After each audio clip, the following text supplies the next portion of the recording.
So you should definitely be on that team. Okay. So everybody understands who your name is. Elijah.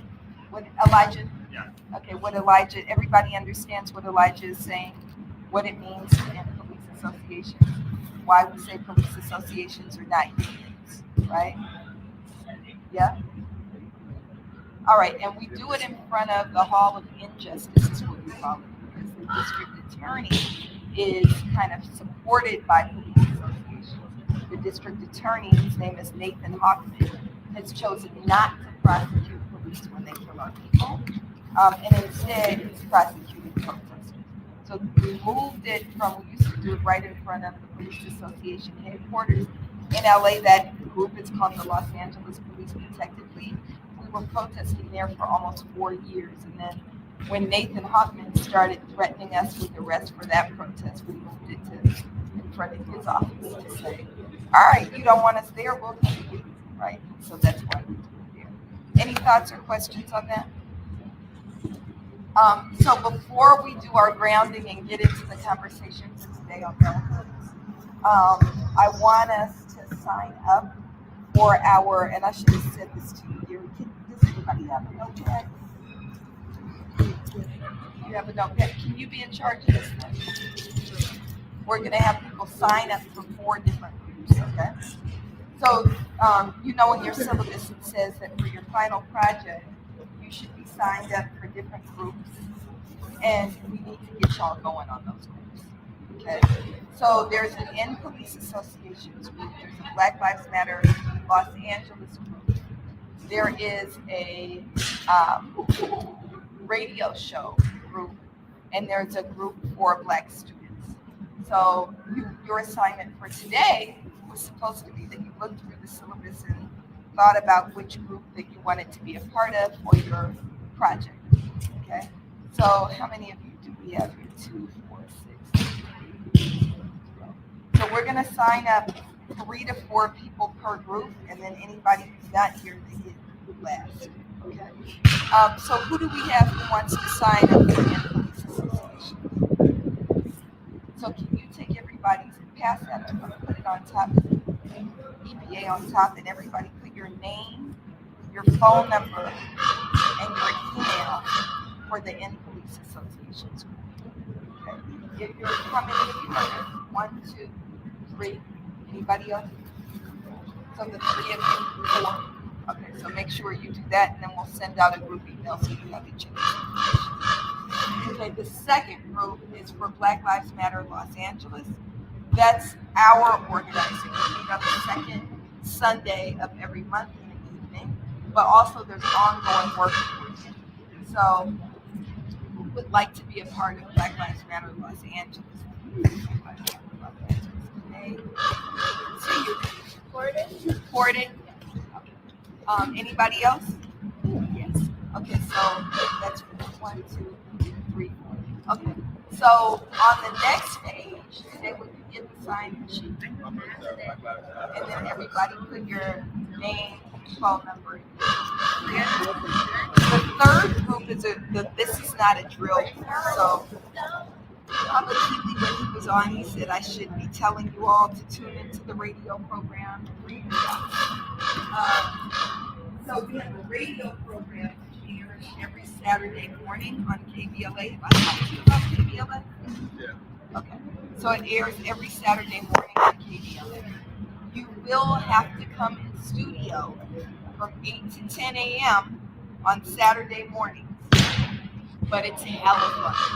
So you would get to see how a radio station works. You'd be part of learning how we stream that show and booking guests for that show.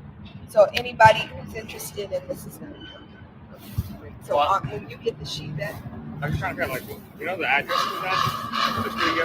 It's on Crenshaw and Murray. I'll give you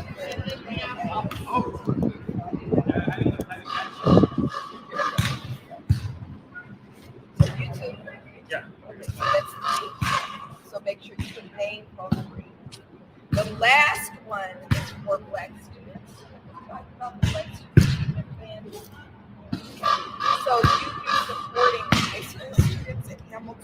which is off of Robertson.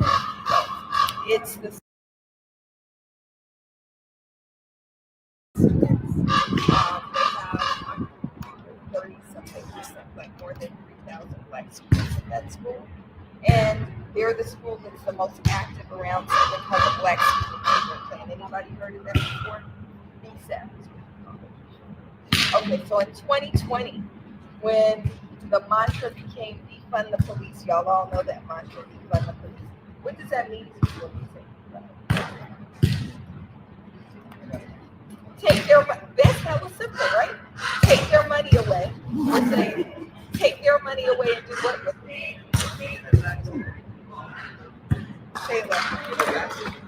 Give it back to the community.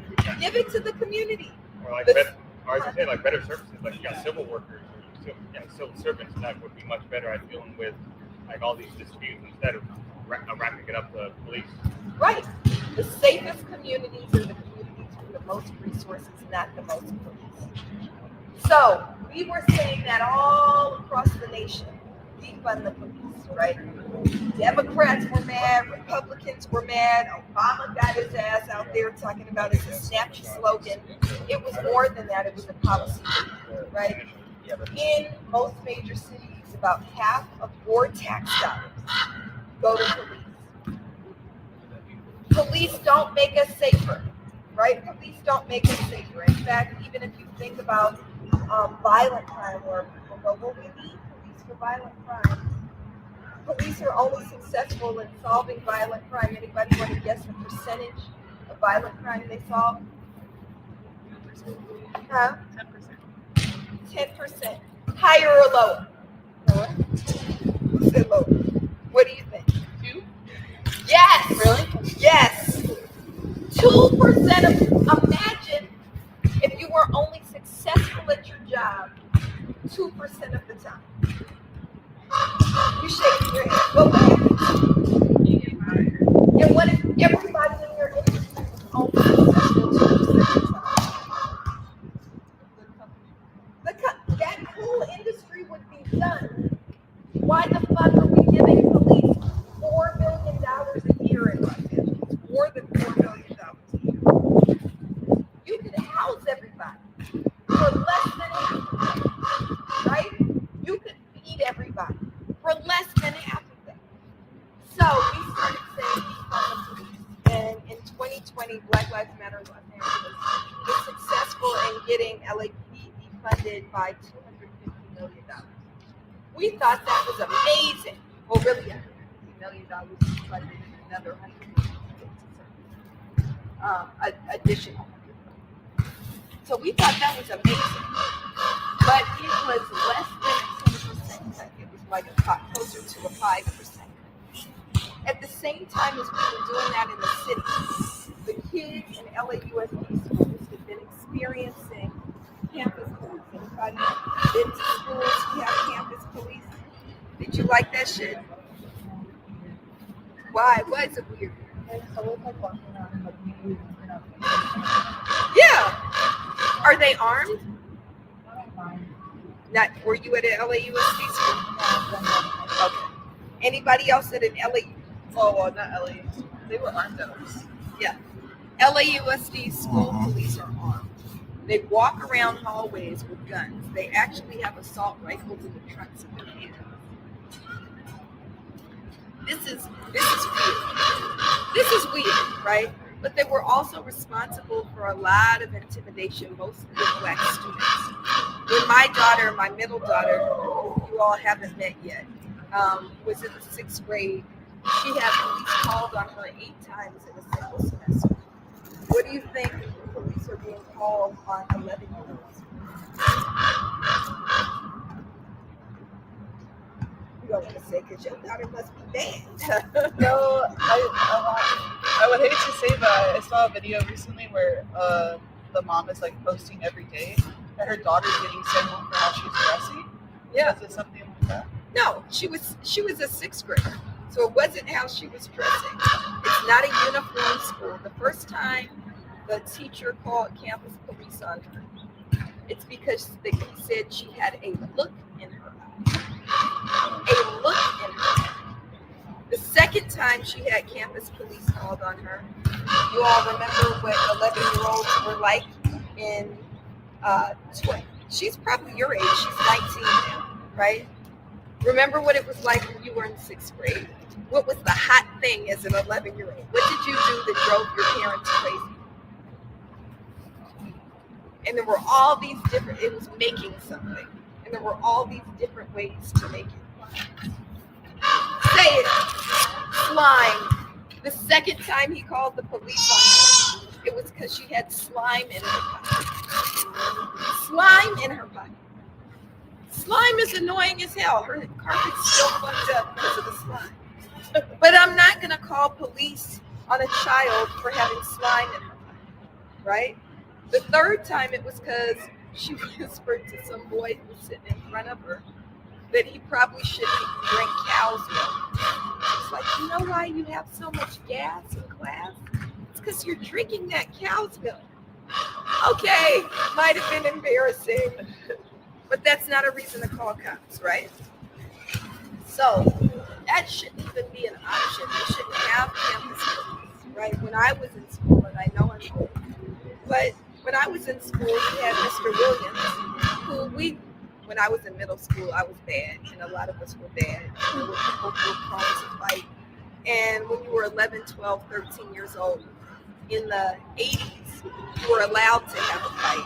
And the worst that would happen is you would get suspended, right? And so Mr. Williams, when he saw me or Jesse Coulter or any of the little naughty kids coming onto campus, he would meet you at the front door. He would shake your hand hella hard and go, now you have a good day, right? And then when me and Jesse would ultimately get into a fight in the hallway, we would get pulled in by Mr. Williams and we would have to write standards. Like this, I will not fight Jesse Coulter, right? Like 100 times, right? And that's what it was. And now me and Jesse Coulter wound up being the best of friends by 8th grade, right? I didn't need to be threatened with jail or with somebody with a gun. That's what kids do. You know, sometimes that happens. And so when we were saying defund the police in the city, kids in school started saying defund campus police. And so we were successful in getting LAPD cut by about 5%. But they were successful in getting campus police cut by 35%. And they banned police from campus. So LAUSD schools now are not allowed to have police on campus. They can be around the campus, but they can't be on the campus. So there's nobody walking the hallways with guns being weird. You know, there's nobody doing that. And that was what these kids did. And then they also put $100 million, which is now grown into $175 million annual investment into something called the Black Student Achievement. What that did, and I'll keep using my middle daughter as an example because I think something important for our class is to know we say, there's a chant we say that when we fight, what, Gary? We win. When we fight, we win. When we fight, we win. Some of you may feel like we're always in the midst of a fight. We are always in the midst of a fight. But I'm going to give this example of my little 6th grade daughter who at 11 years old had police called on her 8 times. So she fought. She jumped into this program called Students Deserve. She was part of the Black Lives Matter Youth Vanguard.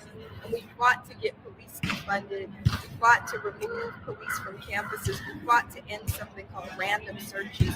We fought to end a policy that allowed campus police to pepper spray kids. And we won all of those things. And by 2020, they had defunded school police by 35% and demanded $100 million annual investment into the Black Student Achievement Plan.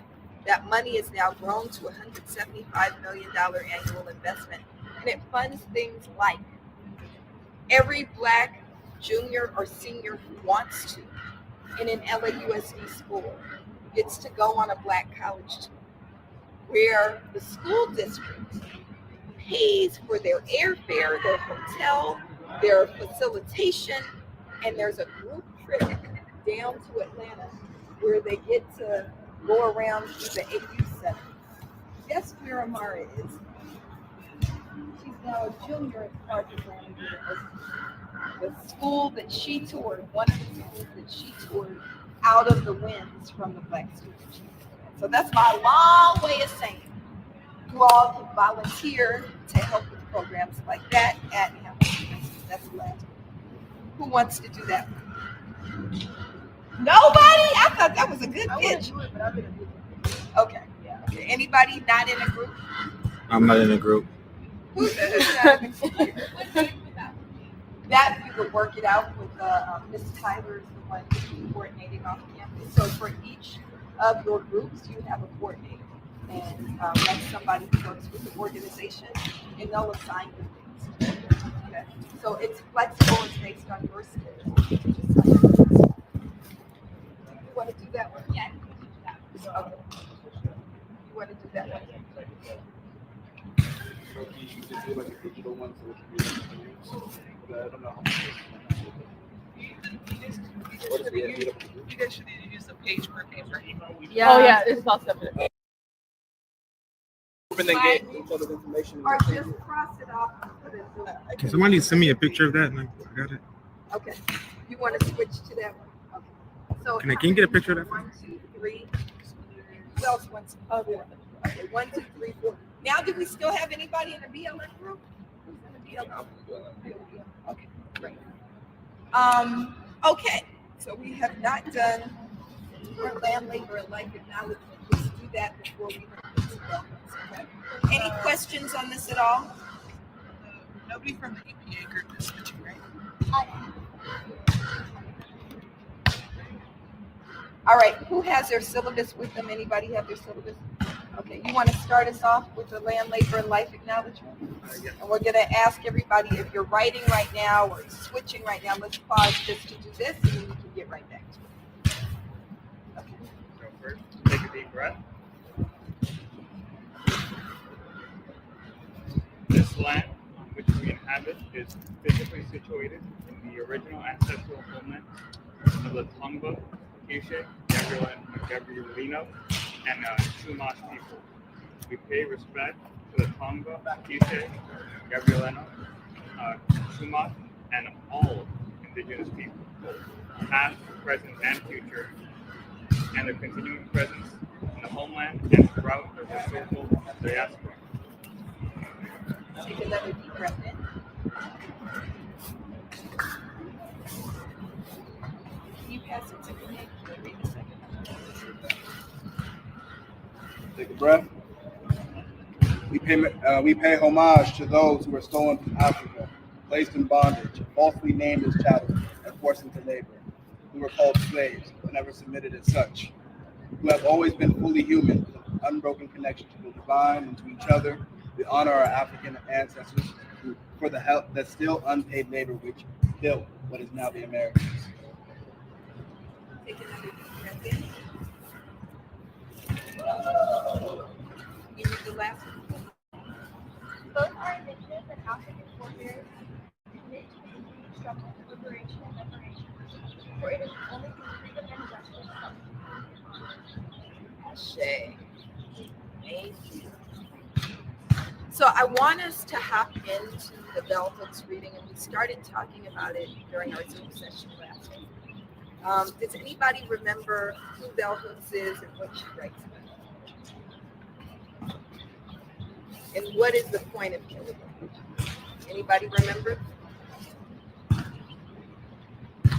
So with Blood in My Eye, we're reading from the Black radical tradition, right? We're understanding that George Jackson, that the Black Panther Party, we talked about Mama Sada and the Black Liberation Army, that they're writing from the perspective of Black radicals. What does Black radicalism mean? What are we talking about? Black radicalism. Radical means what? Radical means what?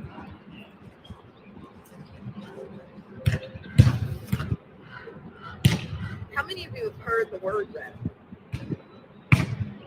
And did you know what it meant?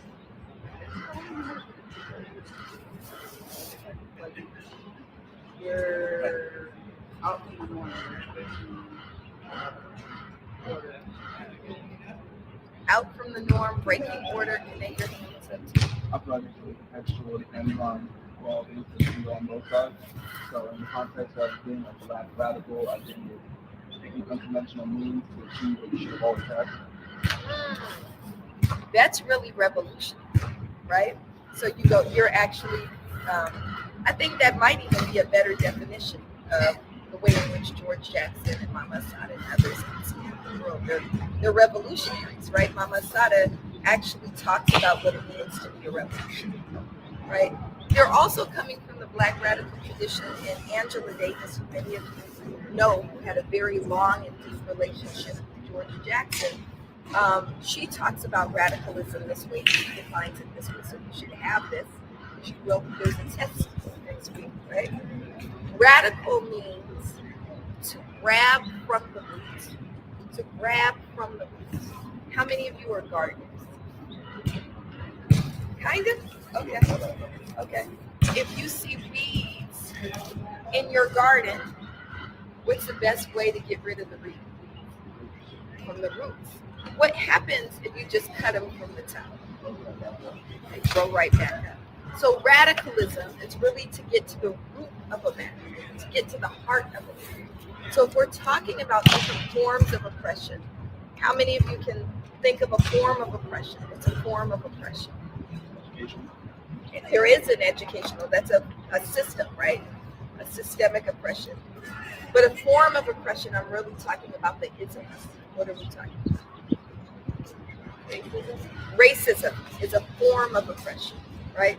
Racism is a form of oppression. You're not gonna end racism because, since we've been talking about school, y'all have these. I think you all still have these because I had them and my children had them. Like diversity days at the school or cultural celebration days where like everybody brings food from wherever they're from. Y'all never had those? You had those, right? Yeah. Where, you know, if you're Filipino, you bring some lumpia, you know, and if you're black, you bring something. I don't know what you bring, right? But here, taste these collard greens, right? And the idea is, and this was really popular when we used to talk about multiculturalism. It's a multicultural approach. Even the conversations that we're having now, where we're pushing back, what I'm pushing back against the fascists in the White House around, is he's talking about diversity, equity, and inclusion. This language of diversity is like that. That if I'm around you, where's your ancestry? Mexico and El Salvador. Okay, Mexico and El Salvador. And I say, what did your mom cook for you growing up? Right? Go ahead. A lot of different Mexican food. Pozole, Oh, so what is that? And then you tell me. the type of food. Oh, we make soup, right? In my house, because we're from Louisiana and Texas, we make gumbo. And you go, what's gumbo, right? And the next week, I bring you some gumbo and you bring me some pozole, and what's supposed to happen now? Racism is over, right? That's the multicultural approach. That's also the diversity approach, right? The idea that if you just bring more black people or brown people, indigenous people into the workplace or into schools, that racism is going to dissipate. That's going to be the end of racism, right? Does that work? And you can answer honestly. No. I want some gumbo too. Huh? What do you mean? Like, I can see it working. I think it's like a conversation starter, but it doesn't really. It has to allow you to break down some of that separation of fear that we can have with each other. Yes, you are going to have a lot of similarities. You're gonna cause that. Like a whole like real. What about white people who eat tacos? Are they not racist? Huh? They're not racist, right?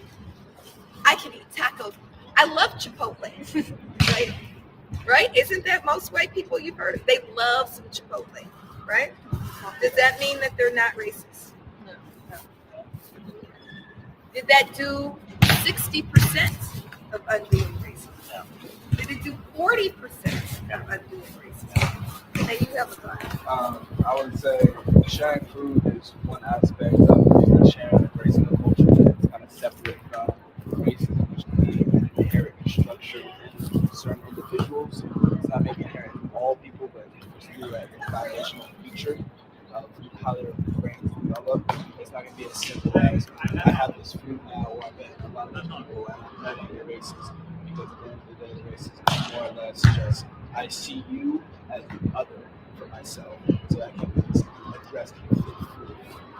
It can be addressed with food. I don't care if some white people are excited about Bad Bunny and Super Bowl. Doesn't mean that they're not racist, right? I'm gonna be straight up. I don't care if you have black children. I don't care if you have a black spouse. That does not mean that you are not racist. You said something. You used a term that I think is really, really important. You said structure. Okay. So what we're really talking about, what I think the DEI folks and the multiculturalism folks do, is they relegate racism to the realm of the individual. And individual racism is a kind of racism, right? So the people who use the N-word, I believe every single member of MAGA, if you MAGA, you're racist, period. If I see you in a red cap, you're racist. Right? That's it. However, the white guys in the red caps or white sheets don't usually make much of a difference in my life. I live off of Crenshaw. I'm not going to see y'all. I guarantee you if they voted MAGA, they are hiding it or they don't live in my neighborhood, right? Doesn't matter to me on a daily basis, okay? It's also really important, let me backtrack a little bit. When we define racism, what is racism? Racism is what?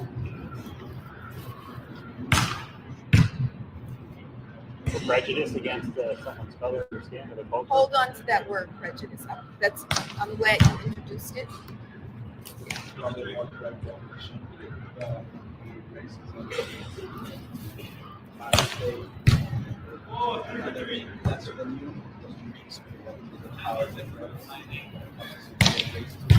Okay, you said something important. Power difference. There's a word that I'm looking for. Racism. What defines racism? Related to power. Okay, write this down. Racism is oppression based on race. Oppression based on race. So with that, when Kanae said power, who has the capacity, ability, power to be racist? Majority. Not just because they're the majority in terms of numbers, but if you look at countries like South Africa, right, where they're not the majority, they are the what? Minority. They're the power majority. They've hoarded the power, right? So the group that's in power, and all around the world, without exception, it's white people, right? White people have the capacity to be racist. So I'm going to remind me to get back to a story because I feel like I have a really great illustration from yesterday. They have the power to be racist. You used a term called prejudice, okay? So when we're talking about individual racism, sometimes people confuse individual racism and prejudice. Prejudice means what? What's the root of that word? Prejudging. Prejudging, Okay. right? Prejudging, right? That's the root of prejudice. Who can prejudge someone based on what they see, their racial? Anyone. Anyone can, right? And so when you see a lot of conflicts and now they're trying to uplift the conflicts, what I notice they're not doing is uplifting the increased solidarity, right? Solidarity is on 10 right now, right? Solidarity, especially between black and brown people, right? It's really, this is one of the beautiful things about oppression that comes from white folks. It'll make those of us at the bottom band together, right? Sometimes, though, there are conflicts between black and brown people who think that that's racism. Anybody can be prejudiced. Anybody can feel like, for black people, well, they stealing our jobs. They stealing our jobs. Anybody can look and go, why they getting all these resources and we're not getting the resources? Anybody black can look at somebody Latino and go, they probably don't even speak English. And then what are some prejudices that brown folks have with black people? That we're criminals, right? That we're criminals, that we're lazy, right? I want us to also think of the root of those prejudices even. Where did those perceptions of each other come from actually? Who controls the media? But who specifically? And it's not just Democrats. White people control the media. So the ideas that we're getting actually don't even come from us. Even our prejudices are mediated by white power. Does that make sense? But we do have the power to be prejudiced.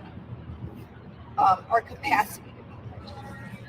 When we talk about individual racism, because racism requires power, right? We're still saying even with individual racism, there's a difference between prejudice and racism. So, I was very unhappy with the little brown boy who chose to call my black son an idiot. That is unacceptable. I went off on him, I went off on his mother, right? It was one of those things that could have wound up on the internet. We almost had to fight right? But I also know that she doesn't have the power to actually oppress my son, even if she's allowing her son to call him in. Does that make sense to you all? Individual racism, there's a big difference between her son in elementary school calling my son in and a white boy calling my son, even though neither of them are acceptable. Does that make sense? So individual racism is racism that comes from individuals.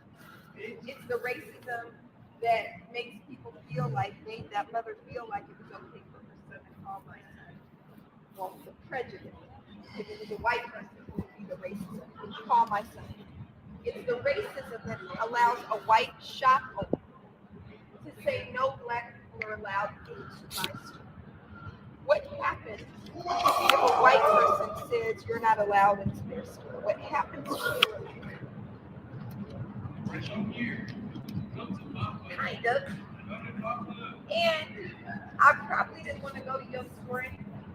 I was just browsing. I don't like that you got to tell me I can't come in, but I was probably just browsing.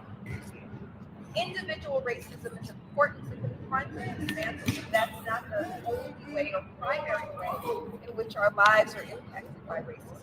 Now I'm going to tell you a story.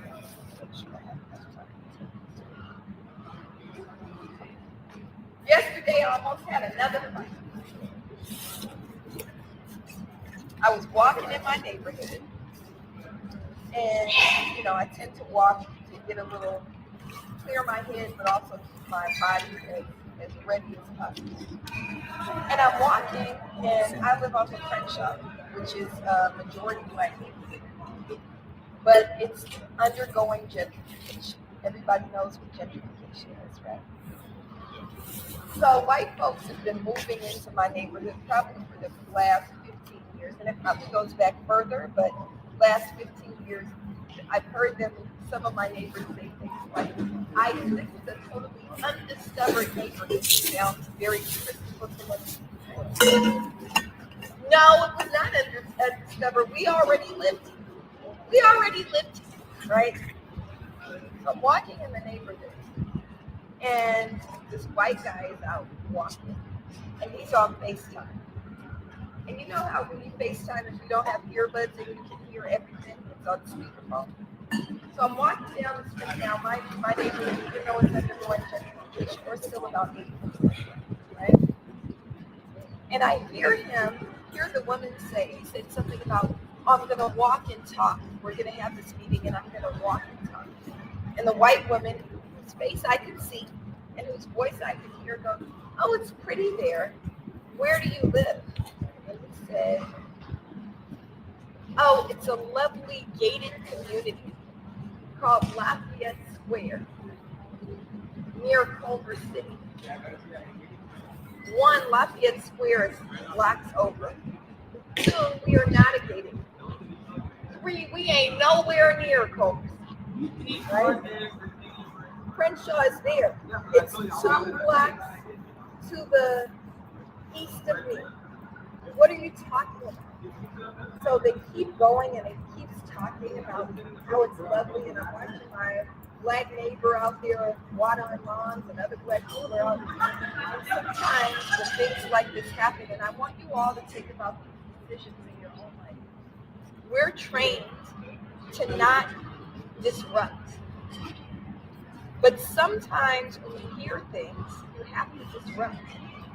And years ago, this happened to me when I was with my daughter and this white woman got mad that my daughter started crying in a restaurant and told her I needed to take her out of there. And I realized if she's going to make me feel uncomfortable, she's going to feel twice as uncomfortable as she attempted to make me.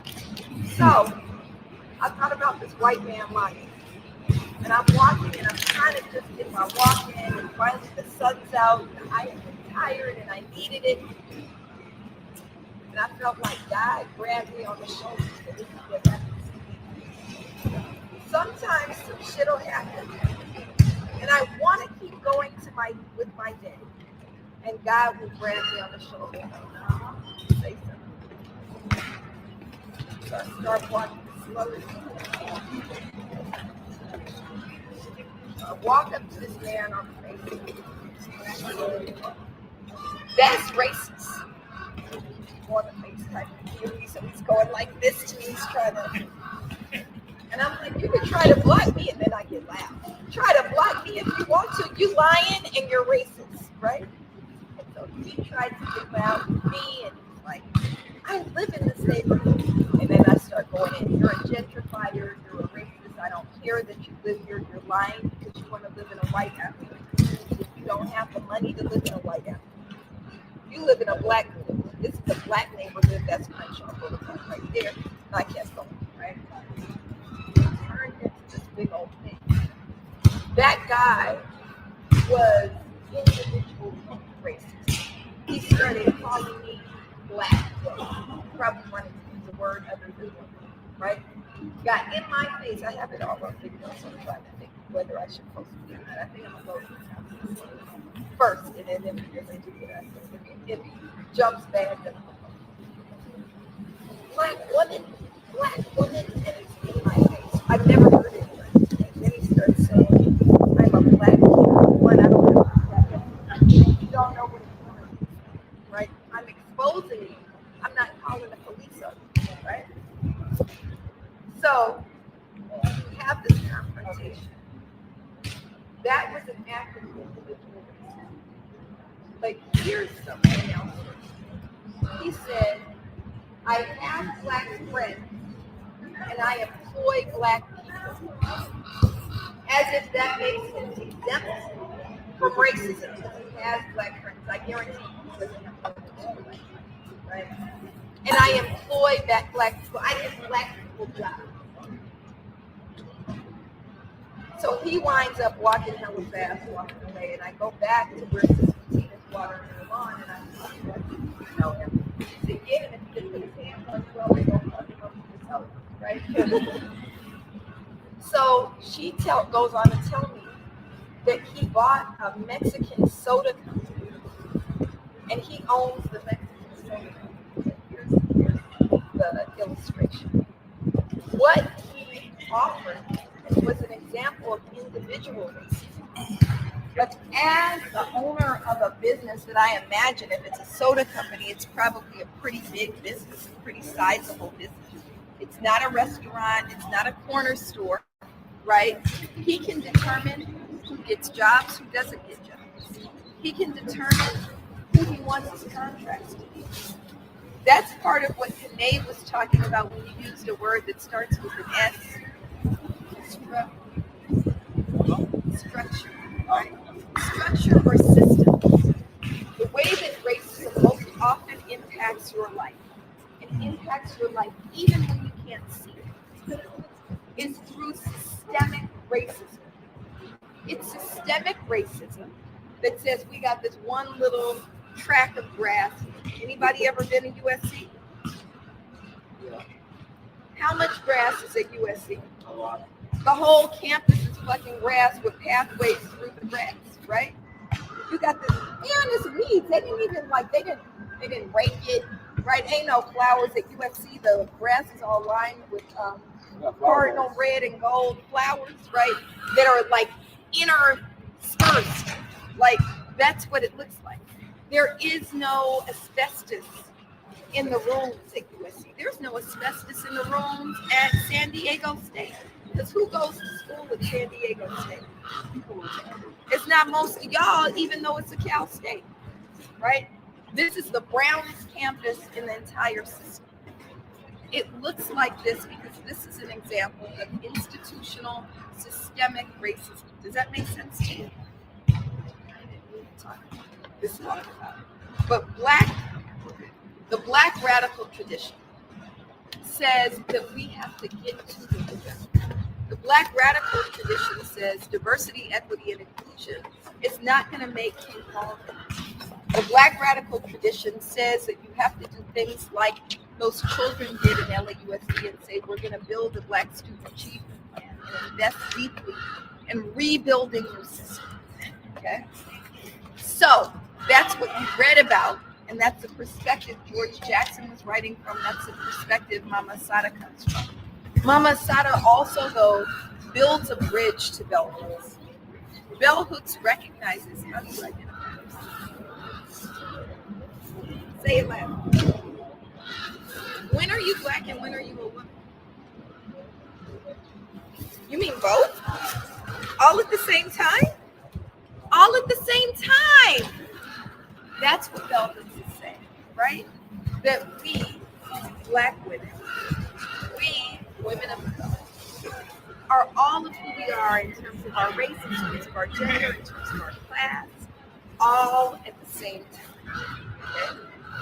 And that means that we absolutely have to be Black and radical, Black and revolutionary, and it's not enough. It's not enough, right? That we have to also dismantle what's another ism. We talked about racism. What's the other ism? That is an ism. What's another ism that speaks to you? Sexism, right?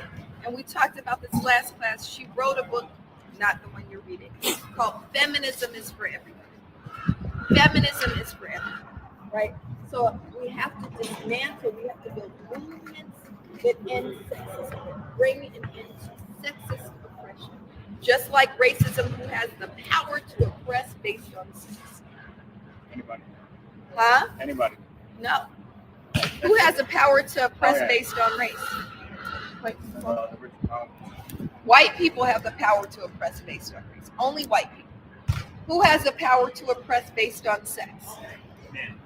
Men. Doesn't mean that women can never be oppressive. No, but it's not based on sex, right? Rich white women can be oppressive based on what? Right, based on class. A white woman can be oppressive based on race, but she is not oppressive based on sex. Does that make sense? So we have to have movements that work to end racism and racist oppression, but also movements that end sexism and sexist oppression. She writes that feminism is for everybody because we all must be invested in ending sexism and sexist oppression. Intersectionality. Write that word down. I know y'all didn't answer, but we still got like 8 minutes, right?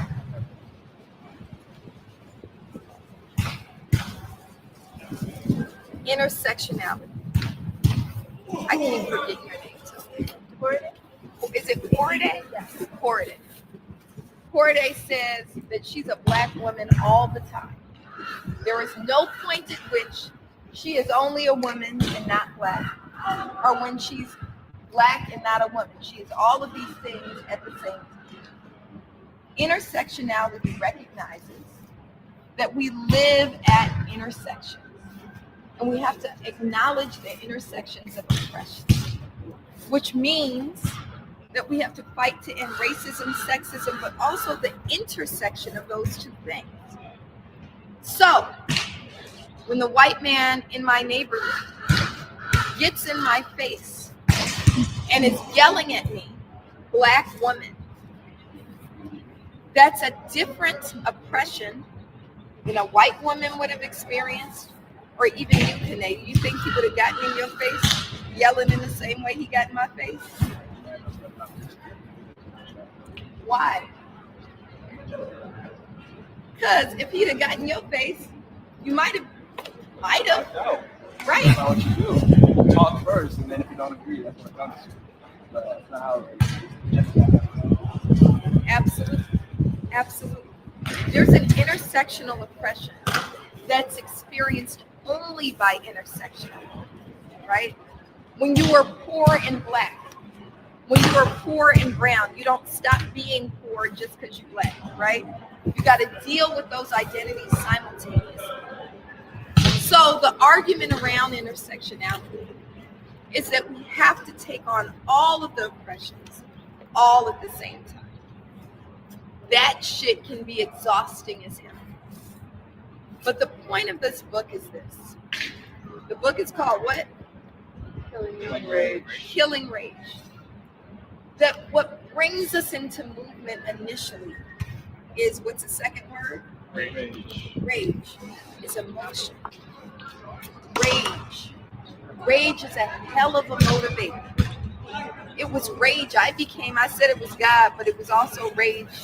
Right? It said, fuck that. This is not Culver City. Right? It's rage. But rage doesn't sustain movements. We need to acknowledge our emotion. But there's a spiritual teaching that says emotions make wonderful followers and terrible leaders. How many of you have ever been led by emotion? Did you make good decisions? No. What happened? Give us an example. Maybe I let my emotions go with a project I had in high school, a group project, and I was getting called from the group members. So I let my emotions It affected your grade because you said F them. They ain't doing their part. Right. So you didn't do your part, and then you wound up with an F on the project. Right. When you could have said, I'm going to get an A. And then I'm going to go tell the teacher that they didn't do shit. And then you could have got your grade and still fucked it up, right? Emotions will put you into a relationship. Right? Emotions set you up. But does that mean that we shouldn't have them? Don't you have a right to them? I feel like people don't allow it to lead you. As activists, it's important to tap in to the emotions that people are feeling. What are people feeling under this rising fascism? What are people feeling? Anger. Anger. What else? Oppression. Or Is that a feeling? hate, fear. Fear. Fear. It's important to tap into the rage, to the fear, but it's also important to what would Mama Sada say, that we tap into today. What actually will help us. There's rage, there's fear. What's another emotion? Love. Love. Love. When you are witnessing, have y'all been watching, scrolling, watching what's happening to people, watching what's happening to mamas dropping their babies off at school and getting tackled by ununiformed people who claim to be agents of the state and are empowered by the state to do this? Are you watching this? If you watch what's happening in Chicago, who's getting tackled most? Not only, but most. What kind of people? Huh? They're there too, but who are these? Who is ICE trained? Brown people. Brown people. But what do you feel when you watch now mothers get tapped.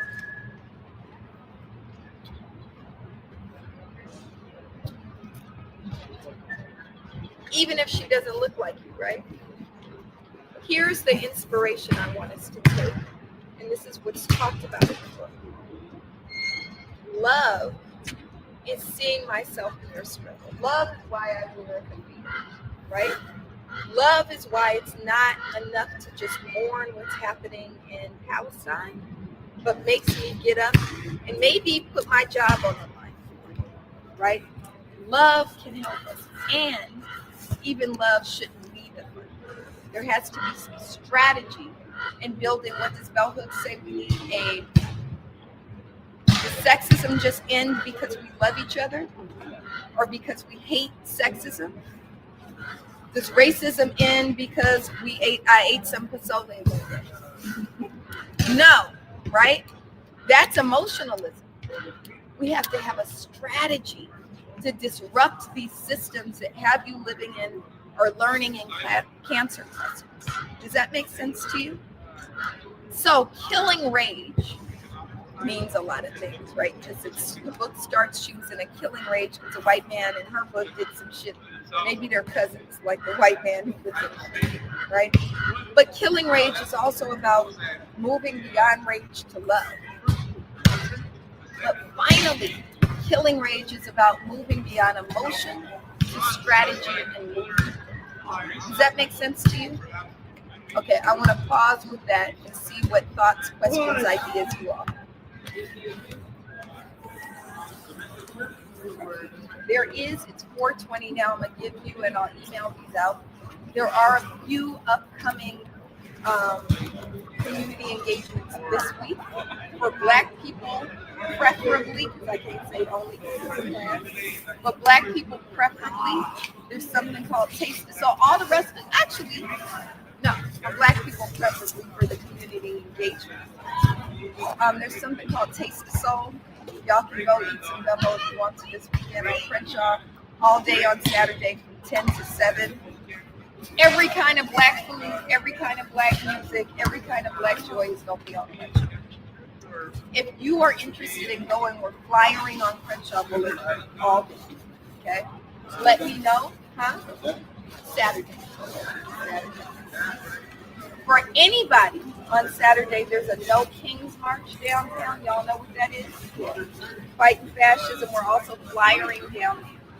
So if you'd like to go, so I'll send this email out. You reply to me because we'll have to coordinate. I'll have to get some flyers in your hand. You're not just going. Remember, what do you have to do? Not just hope for this shit to crumble, but you got to do work and strategize for this shit to crumble, right? So I'm going to give you flyers. You'll meet me. I'll give you flyers. Okay? So those are the two upcoming ones. Next week, next Wednesday, will also be, we have regular police associations every Wednesday, other than this coming Wednesday, which is O22, October 22nd. It's a national day against police brutality. So we're going to be organizing, we're going to start in Skid Row on Wednesday at 4:30, and that's going to If I want to know more about what we do, I'm going to be by the PG room with Here to Struggle. We have some information about it. awesome. Is it the LA Camera? Yes. Oh, good. Okay. Can you be the lead then? Yeah. Tell me your name. Jenna? Jenna? Okay. So look, Genesis is going to lead that. You're going to tap in with her if you're going to OTC. And you can give people free work, like give them some flyers to hand out. We have some flyers at the table, actually. I have about 100 copies. You guys can grab some.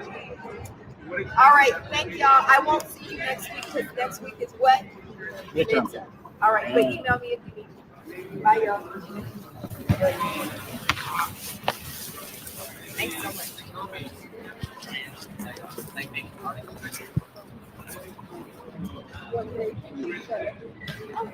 No. Let's see. Beginning. Oh, that part, like, oh, right.